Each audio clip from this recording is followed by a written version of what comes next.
Hello friends, I am Nalini Sharma, Assistant Professor in Biyani Girls B.Ed College. Welcome to all of you behalf of Guru KPO. Today I am going to deliver a lecture on social stratification यानी सामाजिक स्तरीकरण। सामाजिक स्तरीकरण समाज को उच्च व निम्न वर्गों में विभाजित करने व स्तर निर्माण करने की व्यवस्था करता है। स्तरीकरण शब्द समाजशास्त्र में जियोलॉजी से लिया गया है। जिस प्रकार से जियोलॉजी में मिट्टियों व चट्टानों को स्तरों में बांटा जाता है, उसी प्रकार से स्तरीकरण में जिस प्रकार से समाज कई परतों में विभाजित है। जिस प्रकार से समाज अपनी जनसंख्या को संपत्ति, आय या जाति, प्रजाति, धर्म, शिक्षा, संपत्ति आदि को आधार मानकर उच्च व निम्न वर्गों में विभाजित करता है। आगे देखते हैं सामाजिक स्तरीकरण की डेफिनेशन। रेमंड मूर के अनुसार कि स्तरीकरण उच्चतर व निम्नतर सामाजिक इकाइयों में समाज का क्षैतिज विभाजन है। आगे देखते हैं सामाजिक स्तरीकरण की विशेषताएं। सामाजिक स्तरीकरण की प्रकृति सामाजिक है। सामाजिक स्तरीकरण की प्रकृति सामाजिक है क्योंकि यह कुछ व्यक्तियों तक सीमित न होकर संपूर्ण समाज में व्याप्त होती है, इसलिए सामाजिक स्तरीकरण की प्रकृति को सामाजिक कहा गया है। नेक्स्ट विशेषता है हमारी सामाजिक स्तरीकरण पुरातन है। सामाजिक स्तरीकरण अत्यंत प्राचीन है क्योंकि प्राचीन काल में शारीरिक क्षमता व आयु, लिंग आदि के आधार पर वर्गों का विभाजन किया जाता था। नेक्स्ट हमारी सामाजिक स्तरीकरण प्रत्येक समाज में पाया जाता है। आदिकाल से लेकर वर्तमान काल तक ऐसा कोई भी समाज नहीं पाया जाता है जिसमें सामाजिक स्तरीकरण या सोशल स्ट्रेटिफिकेशन न हो। नेक्स्ट हमारी सामाजिक स्तरीकरण परिणामिक है। सामाजिक स्तरीकरण परिणामिक है क्योंकि जो स्ट्रेटिफिकेशन है वह समाज में असमानता को उत्पन्न करता है, इसलिए इसे परिणामिक कहा गया है। आगे देखते हैं सामाजिक स्तरीकरण के सिद्धांत, जिसमें फर्स्ट है संघर्ष का सिद्धांत।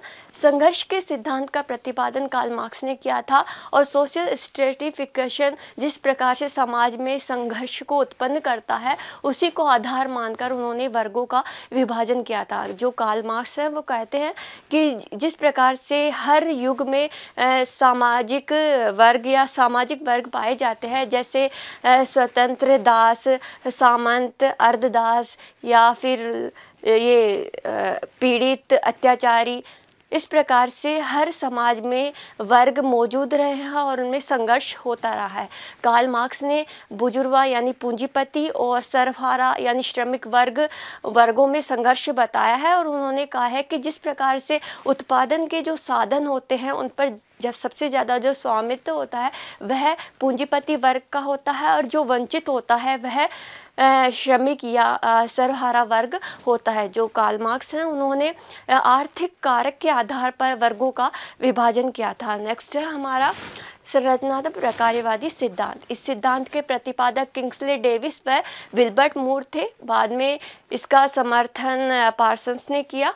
यह जो संरचना प्रकारवादी सिद्धांत है एक सादृश्यता पर आधारित सिद्धांत है। इस सिद्धांत में कहा गया है कि जिस प्रकार से समाज का जो अंग है वह समाज की आवश्यकताओं को पूरा करने के लिए विकसित किए जाते हैं और निरंतर उसकी आवश्यकताओं को पूर्ण करते हैं। नेक्स्ट है हमारा मैक्स वेबर का सिद्धांत। मैक्स वेबर ने जिस प्रकार से कार्ल मार्क्स ने आर्थिक कारकों के आधार पर वर्गों का विभाजन किया था, उसी प्रकार से जो मैक्स वेबर है उन्होंने आर्थिक कारक को महत्व देते हुए संपत्ति, सत्ता व शक्ति को भी महत्व दिया है।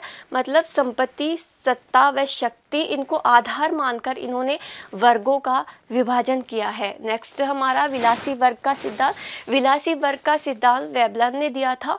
विलासी वर्ग से उनका तात्पर्य था कि वो व्यक्ति जिनके पास में अपनी व्यक्तिगत संपत्ति अधिक होती है या फिर जो प्रौद्योगिकी प्रणाली अपनाते हैं वो विलासी वर्ग की श्रेणी में आते हैं। इस प्रकार से जो वेबलन है उन्होंने विलासी वर्ग के आधार पर वर्ग का जो विभाजन किया है।